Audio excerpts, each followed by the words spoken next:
Sometime in the 1930s, a darkly dressed, mysterious stranger, wearing a broad-brimmed hat, his face covered with a scarf, was first seen visiting the original gravesite of Edgar Allan Poe in a cemetery in West Baltimore in the dark, early morning hours of the anniversary of Poe's death, January 19th. This mysterious stranger, soon to be known as the Poe Toaster, laid 3 red roses in a particular configuration at the site, then produced a bottle of cognac in a glass, poured himself a glass of cognac, made a toast to Edgar Allan Poe, and then left the bottle of cognac along with the roses at the site. The Poe Toaster carried on this tradition for decades, until sometime in the late 1990s it is thought possibly his son took over this tradition.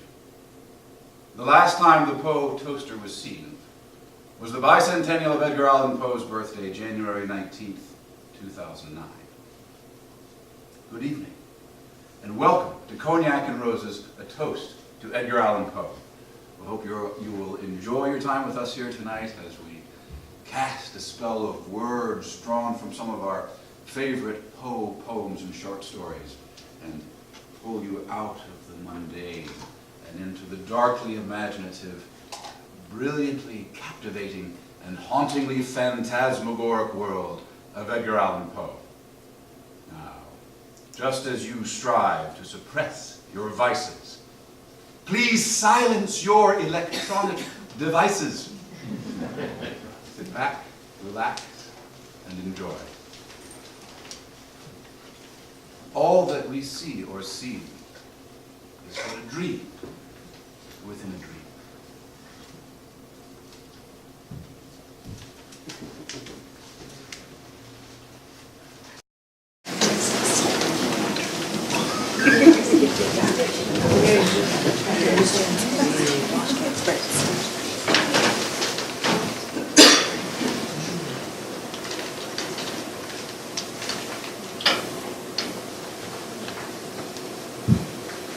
Once upon a midnight dreary, while I pondered, weak and weary, over many a quaint and curious volume of forgotten lore, while I nodded, nearly napping, suddenly there came a tapping. Someone gently rapping at my chamber door. 'Tis some visitor, I muttered, tapping at my chamber door, only this, and nothing more. Ah, distinctly I remember it was in the bleak December, and each separate dying ember brought its ghost upon the floor. Eagerly I wished for the morrow, vainly I have sought to borrow from my book surcease of sorrow, sorrow for the lost Lenore, for the fair and radiant maiden whom the angels named Lenore, nameless here forevermore. And the silken, sad, uncertain rustling of each purple curtain thrilled me, filled me with fantastic terrors never felt before. And so to still the beating of my heart I stood repeating, 'tis some visitor entreating entrance at my chamber door, some late visitor entreating entrance at my chamber door. This is it, and nothing more. Presently my soul grew stronger, hesitating then no longer. Sir, said I, or madam, truly your forgiveness I implore, but the fact is I was napping, and so gently you came rapping, and so faintly you came tapping at my chamber door, that I scarce was sure I heard you. Here I opened the door. Darkness there, and nothing more.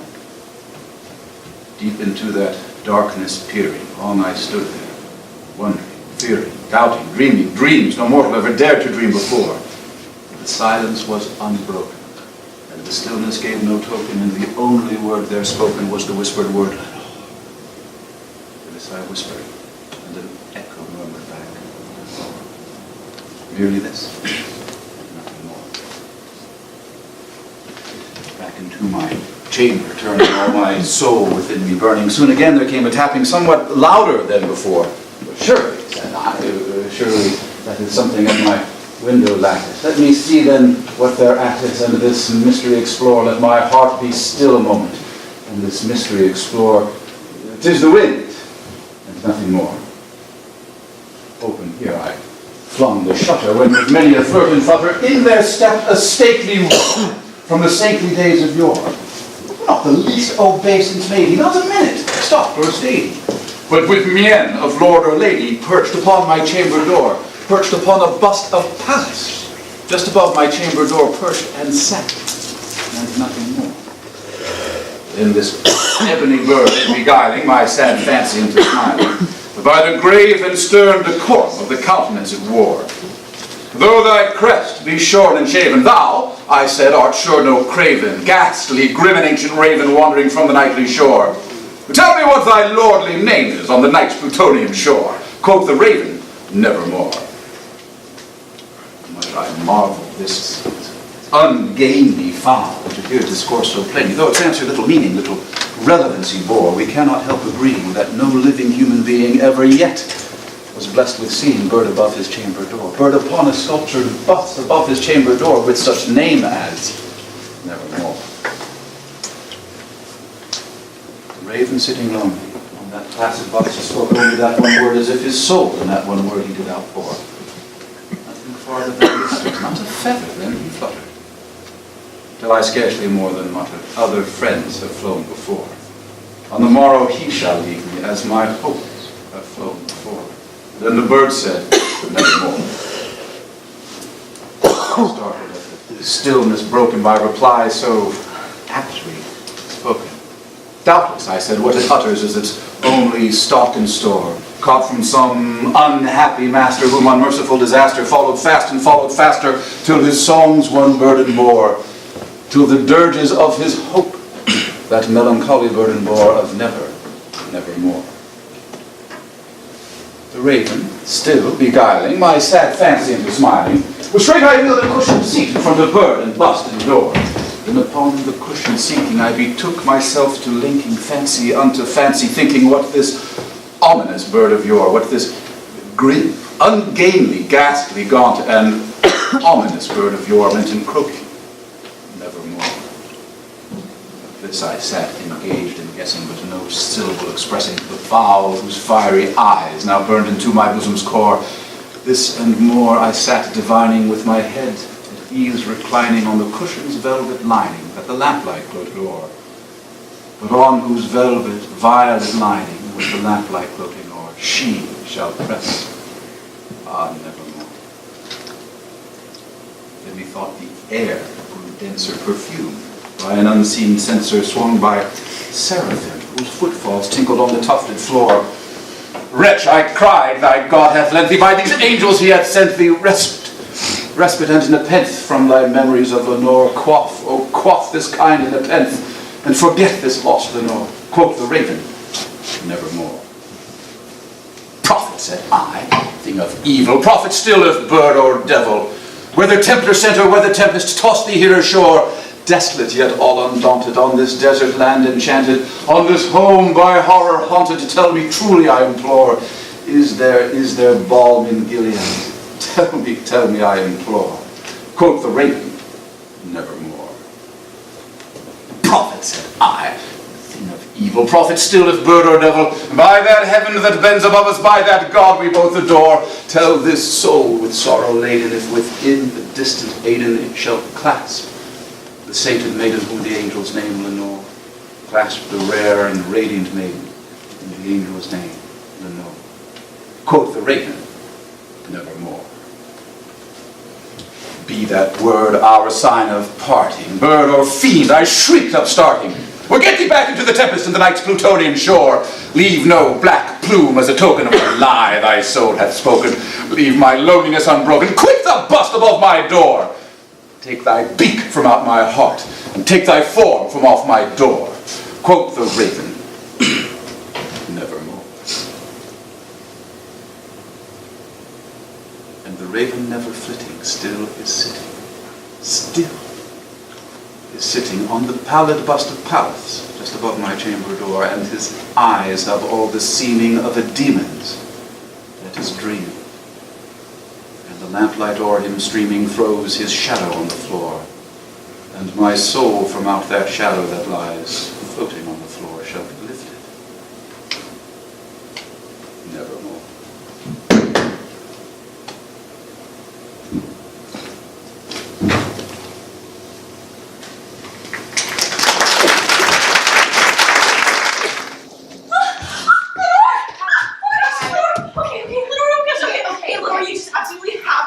wrote, okay? You just have to look at what he wrote, okay? Okay, look at this.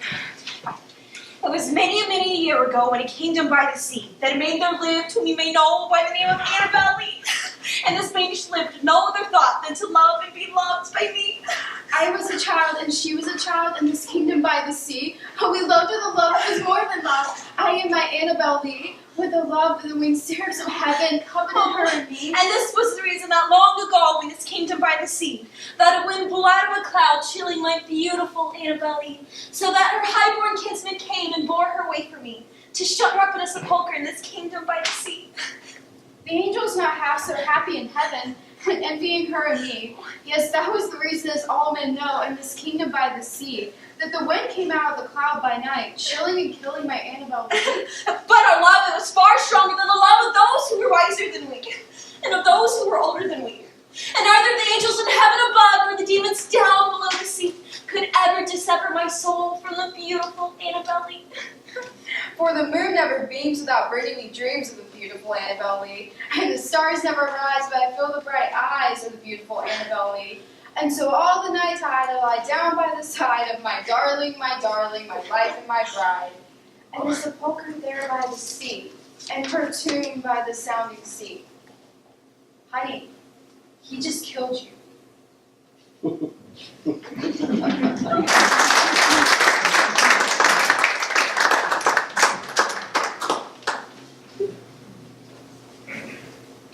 Ah, broken is the golden bowl, the spirit flown forever. Let the bell toll, a saintly soul flows on the Stygian river. And guided ear, hast thou no tear? Weep now, or nevermore. See, on yon drear and rigid vile, low lies thy love, Lenore. Come, let the burial rite be read, the funeral song be sung, an anthem for the queenliest dead that ever died so young. A dirge for her, the doubly dead, in that she died so young. Wretches, ye loved her for her wealth, and hated her for her pride. And when she fell in feeble health, ye blessed her that she died. How shall the ritual then be read? The requiem, how be sung? By you, by yours, the evil eye, by yours, the scandalous tongue, that did to death the innocent that died, and died so young. Peccavitus, but rave not thus, and let the Sabbath song go up to God so solemnly, the dead may feel no wrong. The sweet Lenore hath gone before, with hope that flew beside, leaving thee wild poor the fair child that should have been thy bride. For her, the fair, the debonair, that now so lowly lies, the life upon her yellow hair, but not within her eyes. The life still there upon her hair, the death upon her eyes. Avant! Tonight my heart is light, no dirge will I upraise, but waft an angel on her flight, with paean of old days. Let no bell toll, lest her sweet soul, within its hallowed mirth, should catch the note, as it doth float, up from the damned earth. To friends above, from fiends below, the indigent ghost is riven. From hell, up to a higher state, far up within the heaven. From grief and groan, to a golden throne, beside the King of heaven.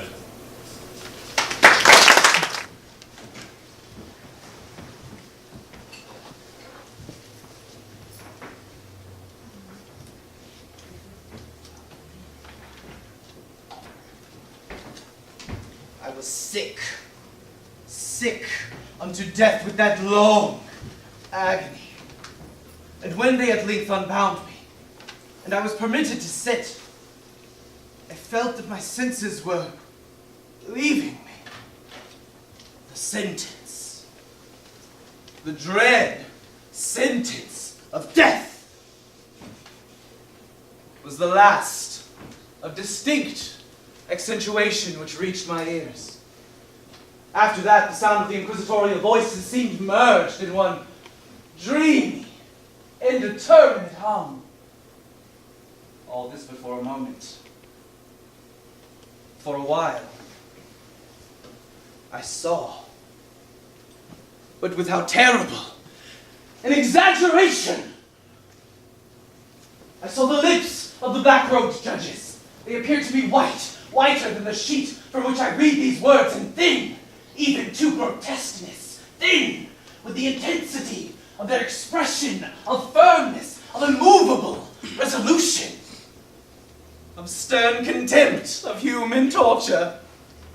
And then my vision fell upon the 7 tall candles upon the table. At first, they wore the aspect of charity, and seemed white and slender angels that would save me. But then, all at once, there came a most deadly nausea over my spirit, and I felt every fiber in my frame thrill, as if I had touched the wire of a galvanic battery, while the angel forms became meaningless specters with heads of flame.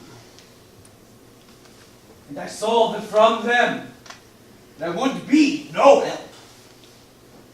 In silence, stillness, night were the universe. Very suddenly there came back to my soul motion and sound, the tumultuous motion of the heart, and in my ears the sound of its beating. So far I had not opened my eyes, but I felt that I lay upon my back, unbound. I reached out my hand, and it fell heavily upon something damp and hard. There, I suffered it to remain for many minutes while I strove to imagine where and what I could be. I longed, yet dared not to employ my vision. I dreaded the first glance at objects around me. It was not that I feared to look upon things horrible, no, but that I grew aghast, lest there should be nothing to see. At length, with a wild desperation at heart, I quickly unclosed my eyes. My worst thoughts then were confirmed. The blackness of eternal night encompassed me. I struggled for breath. The intensity of the darkness seemed to oppress and stifle me. The atmosphere was intolerably close. But a fearful idea now suddenly drove the blood in torrents upon my heart, and I once more relapsed into insensibility. Upon recovering, I at once started to my feet, trembling convulsively in every fiber. I thrust my arms wildly above and around me. I felt nothing, yet dreaded to move a step, lest I should be impeded by the walls of the tomb. Perspiration burst from every pore and stood in cold, big beads upon my forehead. The agony of suspense grew at length intolerable, and I cautiously moved forward with my arms extended and my eyes straining from their sockets in the hope of catching some faint ray of light. I proceeded for many paces, but still all was blackness and vacancy. I breathed more freely. It seemed evident that mine was not, at least, the most hideous of fates. But now, as I still continued to step cautiously onward, there came thronging upon my recollection 1,000 vague rumors of the horrors of Toledo, of the dungeons. There had been strange things narrated, fables. I had always deemed them, but yet strange, and too ghastly to repeat, save a whisper.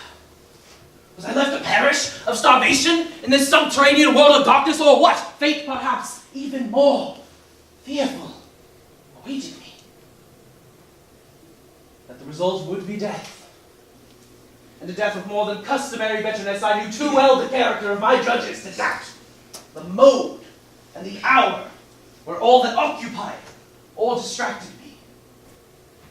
My outstretched hands at length encountered some solid obstruction. It was a wall, smooth, slimy, cold. I followed it up, stepping with all the careful distrust with which certain antique narratives have inspired me. This process, however, afforded me no means of ascertaining the dimension of my dungeons. As I made to make its circuit, and returned to the point whence I set out without being aware of the fact. So perfectly uniform seemed the wall. I tore part of the hem from the robe and placed the fragment. Tore part of the hem from my robe and placed the cloth at full length. In groping my way around the prison, I could not fail to encounter that rag upon completing the circuit. So at least I thought. But I had not counted upon the extent of the dungeon, or upon my own weakness. The ground was moist and slippery. I staggered onward for some time when I stumbled and fell. But my excessive fatigue induced me to remain prostrate, and sleep soon overtook me as I lay. Upon awaking, though, and stretching forth an arm, I found beside me a loaf and a pitcher with water. I was much too exhausted to reflect upon this circumstance, but ate and drank with avidity. Shortly afterward, I resumed my tour around the prison, and with much toil came at last upon the fragment of the serge. Up to the period when I fell, I had counted 52 paces, and upon resuming my walk, I had counted 48 more when I arrived at the rag. There were, in all, then 100 paces, and admitting 2 paces to the yard, I presumed the dungeon to be around 50 yards in circuit. I had met, however, with many angles in the wall, and thus I could form no guess at the shape of the vault. For vault, I could not help supposing it to be. Now I had little object, certainly no hope, these researches, but a vague curiosity prompted me to continue them. My forehead seemed bathed in a clammy vapor, and the peculiar smell of decaying fungus rose to my nostrils. I put forward my leg and shuddered to find that I had approached the very brink of a circular pit, whose extent, of course, I had no means of ascertaining at the moment. But, groping about the masonry just below the margin, I succeeded in dislodging a small fragment, and I let it fall into the abyss. For many seconds I hearkened to its reverberations as it dashed against the sides of the chasm in its descent, and at length there was a sullen plunge into water, succeeded by loud echoes. At the same moment there came a sound resembling the quick opening and as rapid closing of a door overhead, while a faint gleam of light flashed suddenly through the gloom and as suddenly faded away. Agitation of spirit kept me awake for many long hours. However, at length I again slumbered. Upon arousing, I found by my side, as before, a loaf and a pitcher of water. Now a burning thirst consumed me. I emptied the vessel at a draught. Suddenly a deep sleep fell upon me, a sleep like that of death. How long it lasted, of course, I know not, but I know when once again I had closed my eyes, the objects around me were visible. By a wild, sulphurous lust, of the origin of which I could not determine, I was enabled to see the extent and aspect of my prison. In its size, I had been greatly mistaken. The whole circuit of its walls did not exceed 25 yards. The general shape of the prison was square. What I had taken for masonry seemed now to be iron, or some other metal in large plates whose joints or sutures occasioned the depression. The entire surface of this metallic enclosure was rudely daubed in all the hideous and repulsive devices the charnel superstition of the monks had given rise to. All this I saw indistinctly, and by much effort, for my personal condition had been greatly changed during slumber. I now lay upon my back, and at full length on a low species of a framework of wood. To this I was securely bound by a long strap resembling a surcingle. It passed in many convolutions about my limbs and body, leaving at liberty only my head and my left arm, to such extent that I could, by dint of much exertion, supply myself with food from an earthen dish which lay by my side to the floor. I saw, to my horror, that the pitcher had been removed. I say, to my horror, for the food in the dish was meat, pungently seasoned, and I was consumed with an intolerable thirst. Looking upward, I surveyed the ceiling of my prison. It was some 30 or 40 feet overhead, and constructed much as the side walls. There was something, however, and some machinery overhead that caused me to regard it more attentively. Gazing directly upward at it, I fancied that I saw it in motion.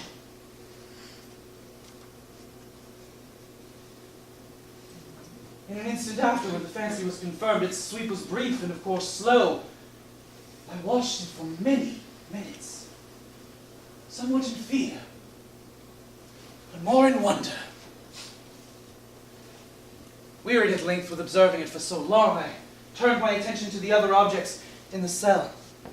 But a slight noise attracted my notice, and, looking to the floor, I saw several enormous rats traversing it. They had issued from the well which lay just within view to my right. Even then, while I gazed, they came up in troops, hurriedly with ravenous eyes allured by the scent of the meat. Have you ever lived with rats? It's terrifying. The sweep of the pendulum had increased in extent by nearly a yard. As a natural consequence, its velocity was also much greater. But what mainly disturbed me was the idea that had perceptibly descended. I now observed with what horror it is needless to say that its nether extremity was formed of a crescent of glittering steel. About a foot in length from horn to horn, the horn upward and the other under edge, evidently as keen as that of a razor. Like a razor also, it seemed massy and heavy, tapering from the edge into a solid and broad structure above. It was appended to a weighty rod of brass, and the whole hissed as it swung through the air, and down, and still down it came. The odor of the sharp steel forced itself into my nostrils. I prayed, I wearied heaven with my prayer for its more speedy descent. I grew frantically mad, and struggled to force myself upward against the fearful scimitar. Then I grew suddenly calm.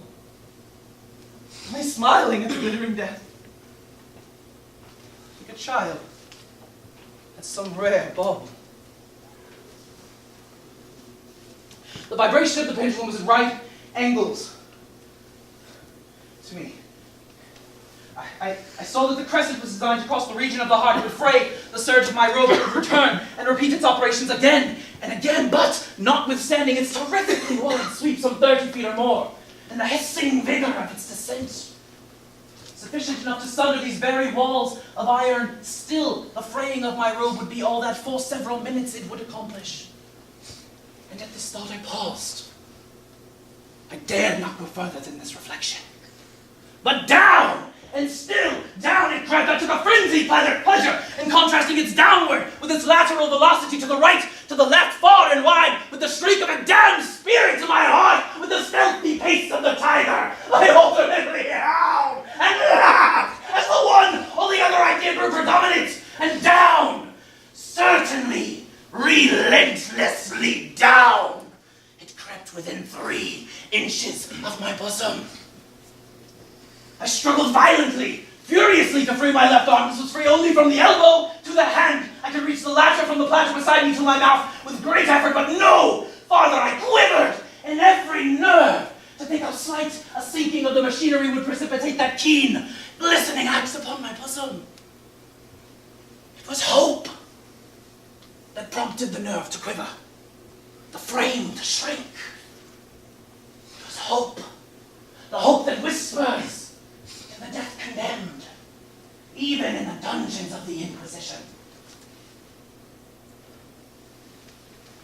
I saw that some 10, maybe 12 vibrations would bring the steel in actual contact with my robe, and with this observation there suddenly came over my spirit all the keen, collected calmness of despair. However, for many hours, the immediate vicinity of the low framework in which I lay had been literally swarming with rats. They were wild, bold, ravenous, their red eyes glaring upon me as if they waited but for motionlessness on my part to make me their prey. To what food, I thought, had they grown accustomed in the well? They devoured, in spite of all my efforts to prevent them, all but a small remnant of the contents of the dish into an habitual seesaw, a wave of the hand about the platter. And at length the unconscious uniformity of the movement deprived it of effect. In their voracity, the vermin frequently fastened their sharp fangs into my fingers. With the particles of the oily and spicy vine which now remained, I thoroughly rubbed the bandage wherever I could reach it, and then raising my hand from the floor, I lay breathlessly still. At first, the ravenous animals were startled and terrified of the change, at the cessation of movement. They shrank alarmedly back. Many sought the well, but this was only for a moment. I I had not counted in vain upon their veracity. Observing that I remained without motion, one or two of the boldest leaped upon the framework and smelt at the surcingle. This seemed the signal for a general rush. Forth from the well they hurried in fresh troops. They clung to the wood, they overran it, and leaped in hundreds upon my pass, and the measured movement of the pendulum disturbed them not at all. Avoiding its strokes, they busied themselves with the anointed bandage. They pressed, they swarmed upon me in ever accumulating heaps. They writhed upon my throat, their cold lips sought my own. Disgust, for which the world has no name, swelled my bosom, and chilled with a heavy clamminess my heart. Yet 1 minute, and I felt that the struggle would be over. Plainly I perceived the loosening of the bandage, and I knew that in more than one place it must be already severed. With a more than human resolution I lay still. Nor had I erred in my calculations, nor had I endured in vain. I at length felt that I was free.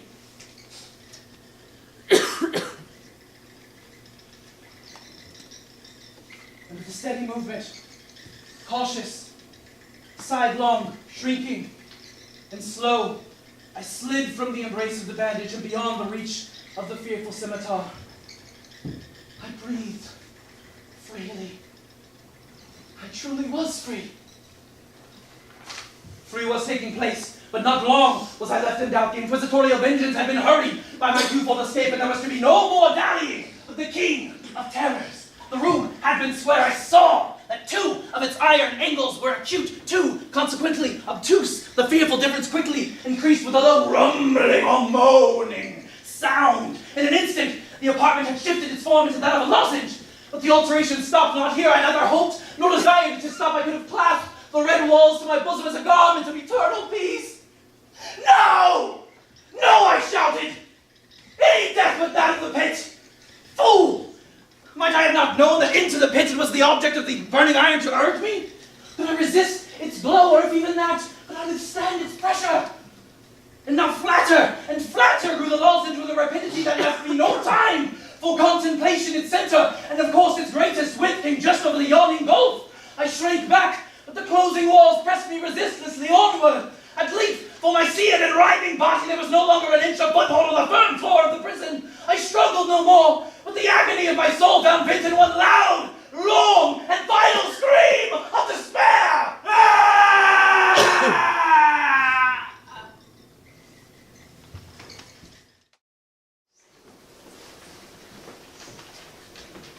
Take this kiss upon the brow, and in parting from you now, thus much let me avow. You are not wrong who deem that my days have been a dream. Yet, if hope has flown away in a night or in a day, in a vision or in none, is it therefore the less gone? All that we see or seem is but a dream within a dream. I stand amid the roar of a surf-tormented shore, and I hold within my hand grains of the golden sand. How few, yet how they creep through my fingers to the deep, while I weep. While I weep! Oh God, can I not grasp them with a tighter clasp? Oh God, can I not say one from a pitiless wave? Is all that we see or seem but a dream within a dream?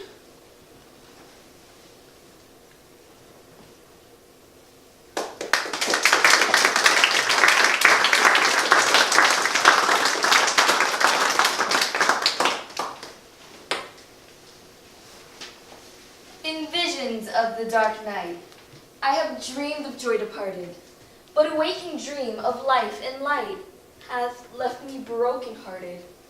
Ah, but what is not a dream by day, to him whose eyes are cast on things around him with array, turned back upon the past?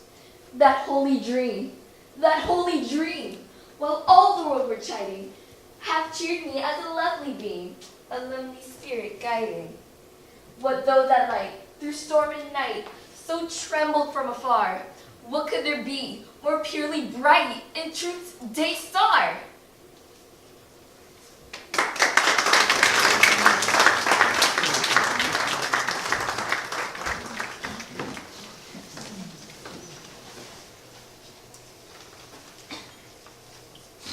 The 1,000 injuries of Fortunato I have borne as I best could. But when he ventured upon insult, I vowed revenge. You, who so well know the nature of my soul, will not suppose, however, that I gave utterance to a threat. At length, I would be avenged. This was a point definitively settled. But the very definitiveness with which it was resolved precluded the idea of risk. I must not only punish, but punish with impunity. A wrong is unredressed when retribution overtakes its redressor. It is equally unredressed when the avenger fails to make himself felt as such to him who has done wrong. It must be understood that neither by word nor deed had I given Fortunato cause to doubt my goodwill. I continued, as was my word, to smile in his face. He did not perceive that my smile now was at the thought of his immolation. He had a weak point, this Fortunato. Although in other regards he was a man to be respected and even feared. He prided himself on his connoisseurship in wines. Few Italians have the true virtuoso spirit. For the most part, their enthusiasm is adopted to suit the time and opportunity to practice imposture for the British and American millionaires. In painting and gemmery, Fortunato, like his countrymen, was a quack. But in the matter of old wines, he was sincere. In this respect, I didn't differ from him materially. I was skillful in the Italian vintages and wore it largely whenever I could. It was about dusk one evening during the supreme madness of the carnival season that I encountered my friend. My dear Fortunato, you are ugly fat. How remarkably well you're looking today. But I have received a pint of what passes for a martellado, and I have my doubts. How? Amontillado. A pint. Impossible. In the middle of the carnival. I have my doubts, and I was silly enough to pay the full Amontillado price without consulting you in the matter. You weren't to be found, and I was fearful of losing a bargain. Amontillado. I have my doubts. Amontillado. And I must satisfy them. Amontillado. As you are engaged, I'm on my way to Lucchese. If anyone has a critical turn, it's he. Chasey would not go to Amontillado from a sherry. And yet some fools would have it. His tastes are a match for your own. Come, let us go. Whither? To your vaults. My friend, no. I will not impose upon your good nature. I perceive you have an engagement. Besides, it's Lucchese. I have no engagement. Come. My friend, no. It's not from the engagement, but from the severe cold with which I perceive you're afflicted. The vaults are insufferably damp. They're encrusted with nitre. Let us go nevertheless. The cough is merely nothing. Amontillado, you have been imposed upon. As for Lucchese, he would not be able to distinguish a sherry from an Amontillado. I suffered that for hurry me to my Palazzo. There were no attendants at home. They had all absconded to make merry in honor of the time. I had told them that I would not return until the morning and had given them explicit orders not to stir the house. These orders were sufficient, I well knew, to ensure their immediate disappearance, one and all, as soon as my back was turned.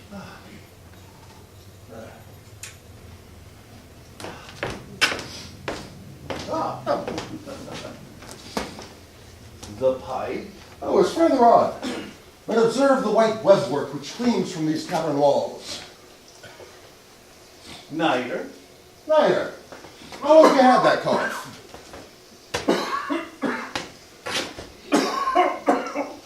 My poor friend took several minutes to respond. Come, it is nothing. Come, let's go back. Your health is precious. You're rich, respected, admired, loved. You're happy as once I was. You're a man to be missed. For me, it is no matter. You will be ill, and I cannot be responsible. Besides, there's Lucchese. Enough! It is but a mere cough. You will not kill me. I will not die of a cough. True, true. And indeed, I had no intention of alarming you unnecessarily. But you must take all proper precaution. A draught of this Maddock will defend us from the damps. Drink! I drink to the buried, repose around us.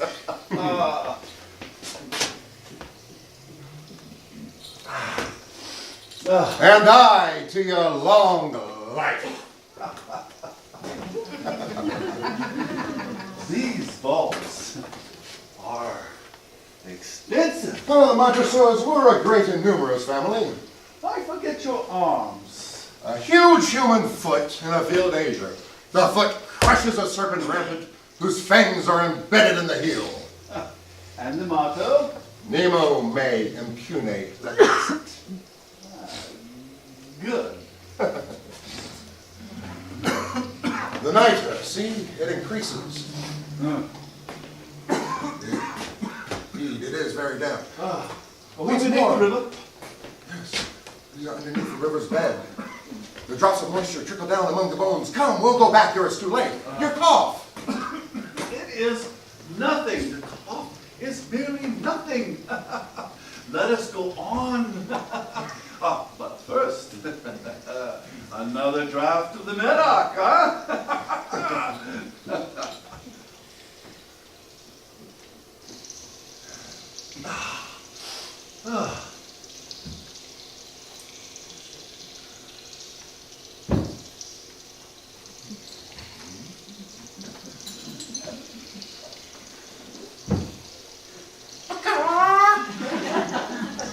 You do not comprehend. Not I.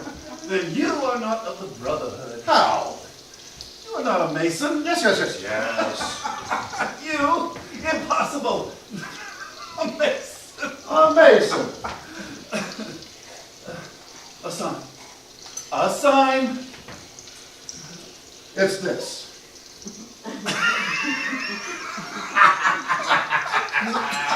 You jest. But let us proceed on to the Amontillado. Be it so. Herein lies the Amontillado. As for Lucchese, Lucchese's an imbecile.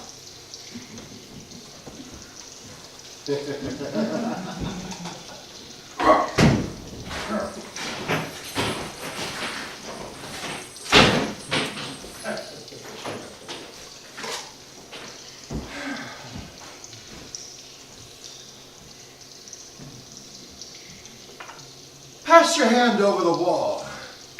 You cannot help but to feel the nitre. Indeed, it is very damp. Once more, let me implore you to return. No? Then I must positively leave you. But I must first render you all the little attentions in my power. Amontillado. True, the Amontillado.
Ah, very good jest, my friend.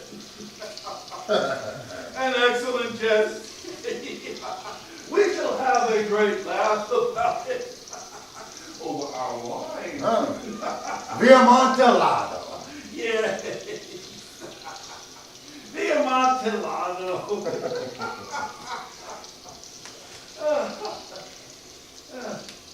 But is it not getting late? Will they not be waiting for us in the Palazzo, the Lady Fortunato and the rest? Let us be gone. Yes, let's be gone. For the love of God, Montresor. Yes, for the love of God!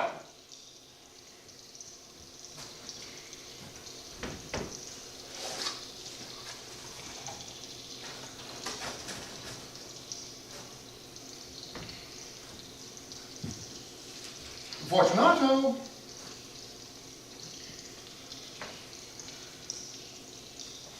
Fortunato. No answer still. I thrust a torch within the remaining aperture and let it fall within. There came forth in reply just the jingling of the bells.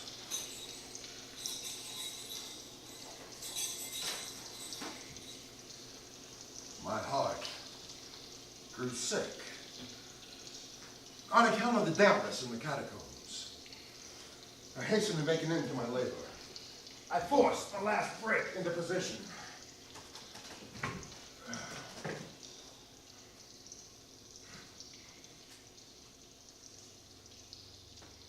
For the half of a century, no mortal has disturbed them.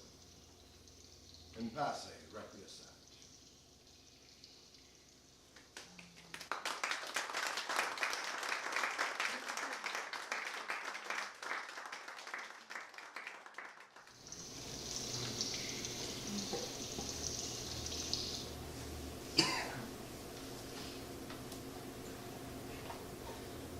From childhood's hour, I have not been as others were. I have not seen as others saw. I cannot bring my passions from a common spring, and from the same source, I have not taken my sorrows. I cannot awaken my heart to joy at the same tone, and all that I loved alone. Then, in my childhood, the dawn of a most stormy life was drawn from every depth of good and ill, the mystery that binds me still. From the torrent or the fountain, from the red cliff of the mountain, from the sun that round me rolled in its autumn tint of gold, from the lightning in the sky as it passed me flying by, from the thunder and the storm and the clouds that took the form. When the rest of heaven was blue, of a demon in my view.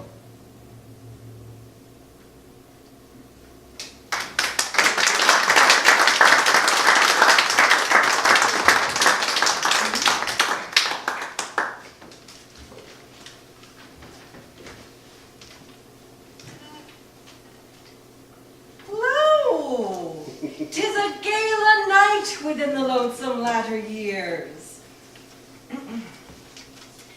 An angel throng, bewinged, bedight in veils and drowned in tears, sit in a theater to see a play of hopes and fears, while the orchestra breathes fitfully the music of the spheres. Mimes, in the form of God on high, mutter and mumble low, and hither and thither fly. Mere puppets, they, who come and go at bidding of vast formless things that shift the scenery to and fro, flapping from out their condor wings invisible woe. Oh, that motley drama, oh, be sure it shall not be forgot, with its phantom chased forevermore by a crowd that sees it not, through a circle that ever returneth in to the self-same spot, and much of madness, and more of sin and horror, the soul of the plot. But see, amid the mimic rout, a crawling shape intrude, a blood-red thing that writhes from out the scenic solitude. It writhes. With mortal pangs the minds become its food, and angels sob at vermin fangs in human gore imbued. Out are the lights, out all, and over each quivering form, the curtain, a funeral pall, comes down with the rush of a storm. And the angels, all pallid and wan, uprising, unveiling, affirm that the play is the tragedy man, and its hero, the conqueror worm.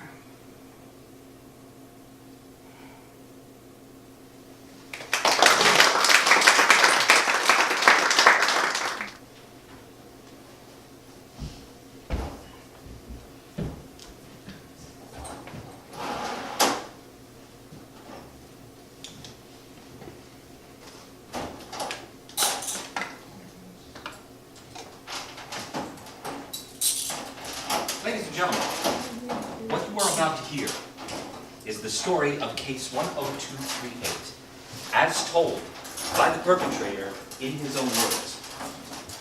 Please be warned, this was a gruesome crime of contempt. One man's faculties corrupted by the onset of paranoia and madness. His actions are all too familiar among those who suddenly perceive that something or someone is out to get them. Is he sane or insane? I'll let you listen and be the judge. Good evening, sir. Good evening, Doctor. Are you ready to begin? Yes. You look a little nervous. True. Nervous, very, very dreadfully nervous. I had been and am, but why would you say that I'm mad? The disease is sharpened my senses. Not destroyed, not dulled them. I heard all the things in heaven and earth. I heard many things in hell. How then am I mad? Hearken and observe how healthily, how calmly I can tell you the whole story. It is impossible to say how first the idea entered my brain, but once conceived, it haunted me, day and night. Object, there was none. Passion, there was none. I loved the old man. He'd never wronged me. He'd never given me insult. For his gold I had no desire. I think it was his eye. Yes, it was this. He had the eye of a vulture, a pale blue with a film that covered it. Whenever it fell upon me, my blood ran cold. And so, by degrees,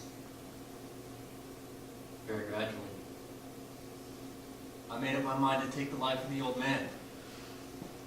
Thus rid myself of the eye forever.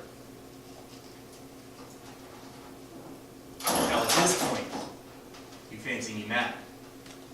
Mad didn't know nothing, but you should have seen. You should have seen how wisely I proceeded, with what caution, with what foresight, with what dissimulation. I went to work. I was never kinder to the old man than during the whole week before I killed him. And then every night, about midnight, I opened the door to his chamber. Oh, so slowly. When I made an opening sufficient for my head, I put in a dark lantern. Dark, all dark, so that no light shone out. and then I thrust my head in. He would have laughed to have seen how cunningly I thrust it in. I moved it slowly, very slowly. It took me an hour to place my whole head within the opening so far that I could see him as he lay on the bed. And I opened the lantern until a single dim ray fell upon the eye. Would a madman have been as wise as this?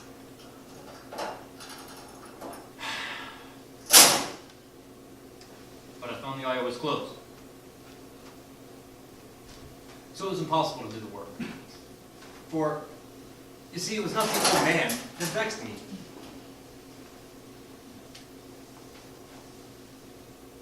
But his evil eye. And then every morning, one day when dawn broke, strolled boldly into his chamber, speaking to him courageously, and calling him by name in a hearty tone. So you see, he would have had to have been a very profound old man indeed to suspect that every night, just at 12, I looked in upon him when he slept. Upon the 8th night, I was more than usually cautious in the opening of the door. The watch's minute hand grew more quickly than in mine. Never before that night had I felt the extent of my own powers, of my own sagacity. To think that there I was, opening the door, little by little, and he not even to dream of my secret deed or thoughts. Faintly chuckled at the idea. Perhaps he heard me, for he moved on the bed as if startled. May you think that I drew back? No. His room is black as pitch with the thick darkness. For the shutters were closed fastened through fear of robbers. So I knew that he could not see the opening of the door. So I pressed on, steadily. I had my head in, and was about to open the lantern when my thumb slipped on the tin fastening. The old man shot up in bed and shrieked out, "Who's there?" I stood quite still and said nothing. For a whole hour, I did not move a muscle. And I did not hear him lie down. When I had waited a long time, very patiently, I resolved to open a very tiny crevice in the lantern. You cannot imagine how stealthy.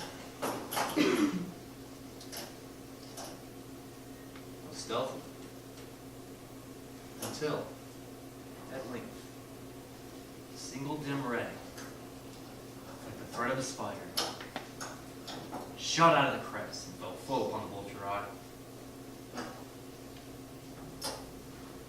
It was open. Wide open, and I grew furious as I gazed upon it. But I saw nothing of the old man's face or person, for I directed the ray as if by instinct, precisely upon the damned spot.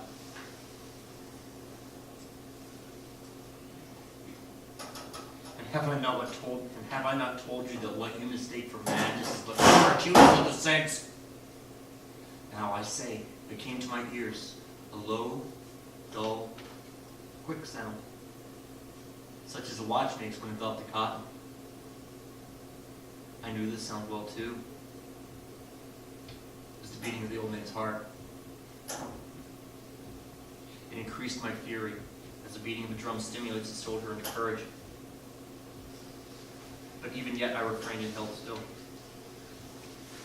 The sound grew quicker and quicker, louder and louder.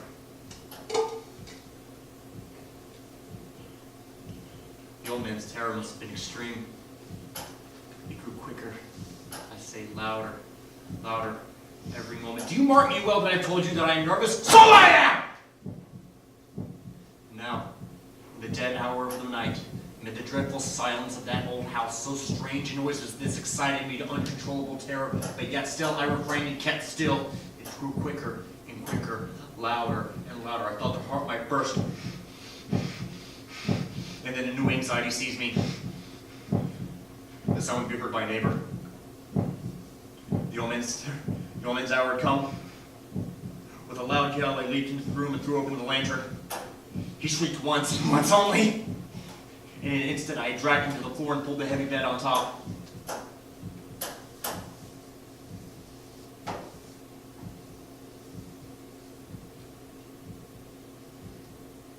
I then smiled gaily to find the deed so far done. The heart beat on for a few minutes longer with a muffled sound, but this did not vex me. It would not be heard through the wall.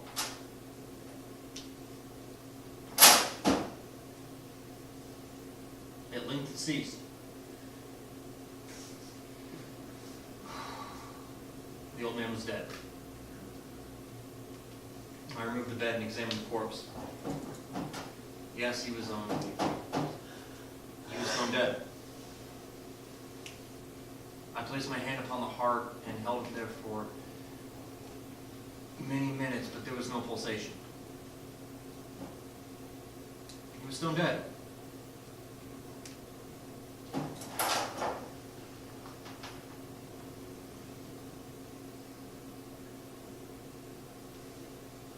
The eye would trouble me no more. If you still think me mad, you will think so no longer when I describe the wise precautions I took with the concealment of the body. The night waned, but I worked hastily, but in silence.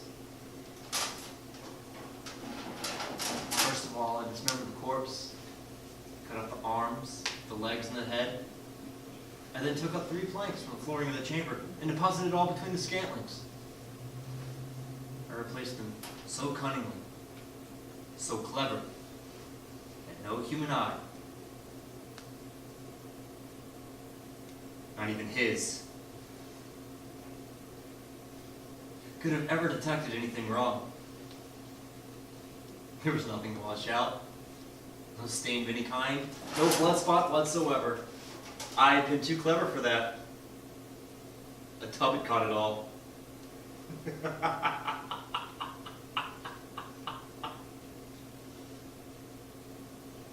When I made an end of these labors, it was 4 o'clock, still dark as midnight. As the bell sounded the hour, there came a knocking at the street door.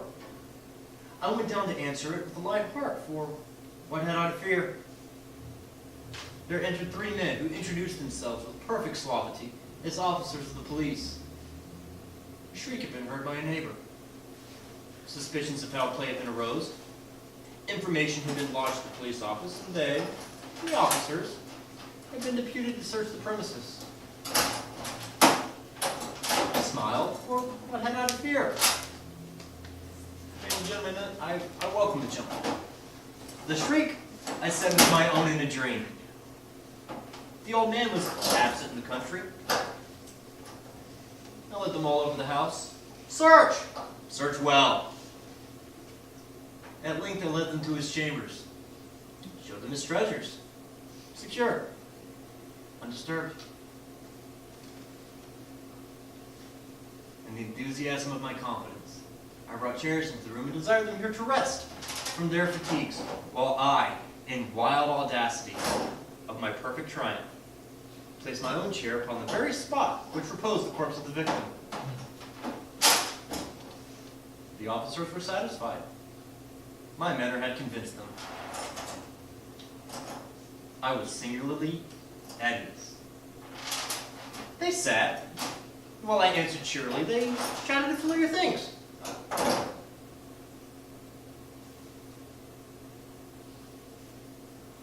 But ere long I felt myself getting pale. Wished them gone. My head ached, and I fancied a ringing in my ears, but still they sat and still chatted. The noise became more distinct. and continued to become more distinct. I talked more freely to get rid of this feeling, but the noise continued and gained definitiveness.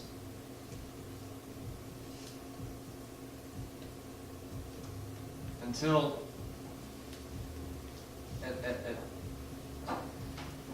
at length I discovered the noise was not within my ears. No doubt now I grew very pale.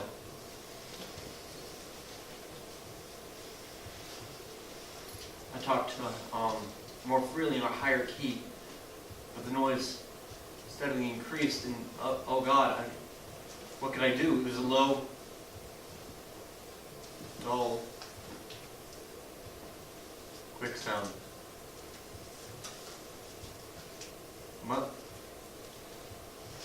What's such a sound a watch makes when enveloped in cotton?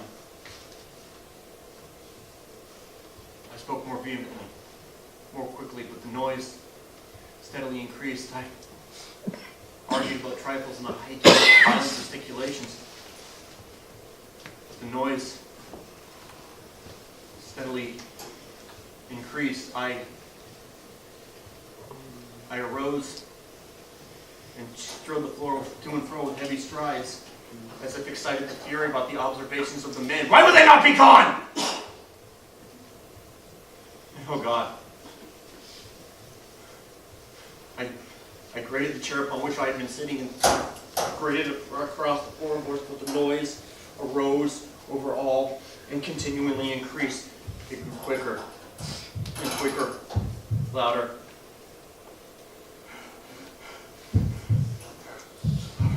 Louder. Villains!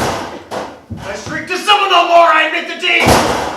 Tear up the planks here and here!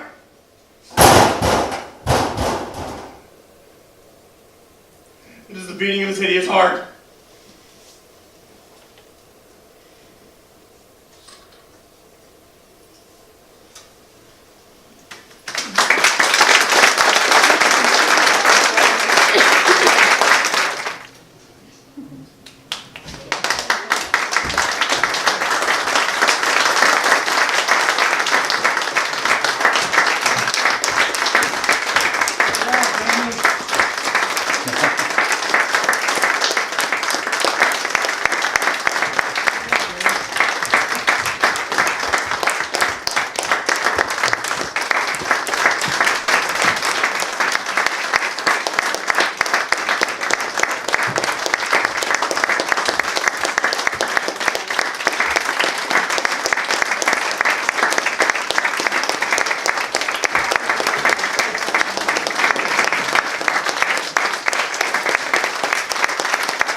Look at this letter! Please, Mommy wrote me. It's so romantic. You have to read it. You have to read it.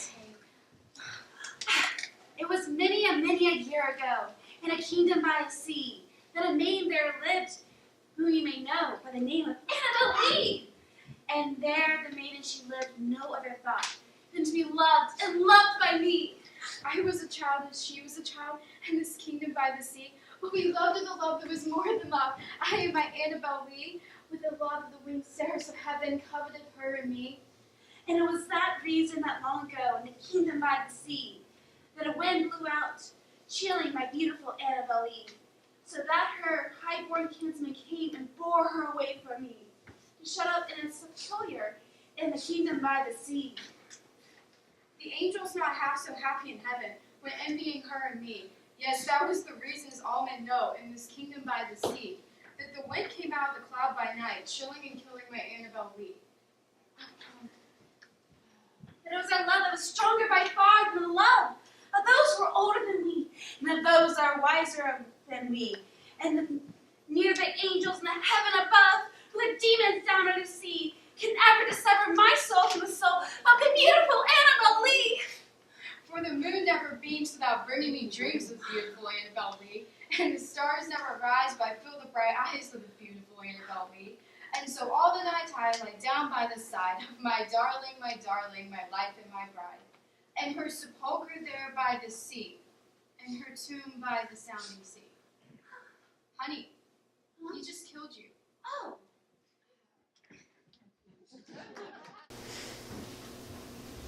In visions of the dark night, I have dreamed of joy departed, but a waking dream of life and light has left me broken-hearted.